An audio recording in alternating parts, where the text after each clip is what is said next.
ರಾಯಚೂರು ಜಿಲ್ಲೆಯ ಲಿಂಗಸಗೂರು ತಾಲೂಕಿನ ಮುದಗಲ್ ಪಟ್ಟಣದಲ್ಲಿ ತಾಲೂಕು ಕೇಂದ್ರವನ್ನಾಗಿ ಮಾಡಬೇಕು ಹಾಗೂ ಕೋಟೆ ಉತ್ಸವ ಶಾಶ್ವತ ಕುಡಿಯುವ ನೀರು ಯೋಜನೆ ಜಾರಿ ಮಾಡಬೇಕೆಂದು ಒತ್ತಾಯಿಸಿ ವಿವಿಧ ಸಂಘಟನೆಗಳ ನೇತೃತ್ವದಲ್ಲಿ ಮುದಗಲ್ ಬಂದ್ ಪ್ರತಿಭಟನೆ ಮಾಡಲಾಯಿತು.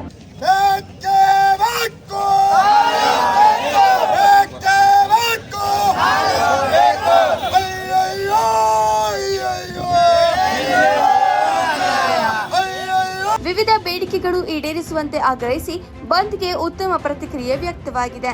ವಿವಿಧ ಸಂಘಟನೆಗಳ ಮುಖಂಡರು ಪಟ್ಟಣದ ಪ್ರಮುಖ ರಸ್ತೆಯ ಮೂಲಕ ಪ್ರತಿಭಟನೆ ರ್ಯಾಲಿ ಮಾಡುವ ಮೂಲಕ ಸರ್ಕಾರಕ್ಕೆ ಒತ್ತಾಯ ಮಾಡಿದ್ರು.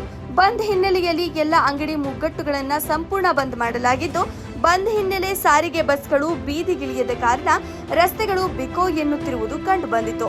ಯಾವುದೇ ಅಹಿತಕರ ಘಟನೆ ನಡೆದಂತೆ ಪೊಲೀಸ್ ಇಲಾಖೆ ವತಿಯಿಂದ ಸೂಕ್ತ ಬಂದೋಬಸ್ತ್ ನೀಡಲಾಗಿತ್ತು.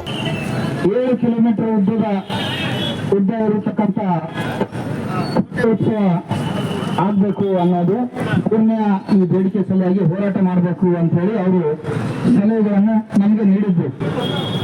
ಅದರ ಪ್ರಕಾರ ನಾವು ಕಳೆದ 19 ವರ್ಷಗಳಿಂದ ಈ 3 ಬೇಡಿಕೆಗಳ ಮೇಲೆ ಹೆಚ್ಚು ಒತ್ತು ಕೊಟ್ಟು ಹೋರಾಟ ಮಾಡ್ತಾ ಬಂದಿದ್ದೇವೆ. ಆ ಪ್ರಾರಂಭದ ದಿನಗಳಲ್ಲಿ ಮುದಗಲ್ ತಾಲೂಕು ಮಾಡಬೇಕು, ಮುದಗಲ್ ಬಂದ್ ಮಾಡಬೇಕು ಅಂತೇಳಿ ನಾವು ಏನು ಹೋರಾಟ ಪ್ರಾರಂಭ ಮಾಡಿದ್ವಿ. ಆವಾಗ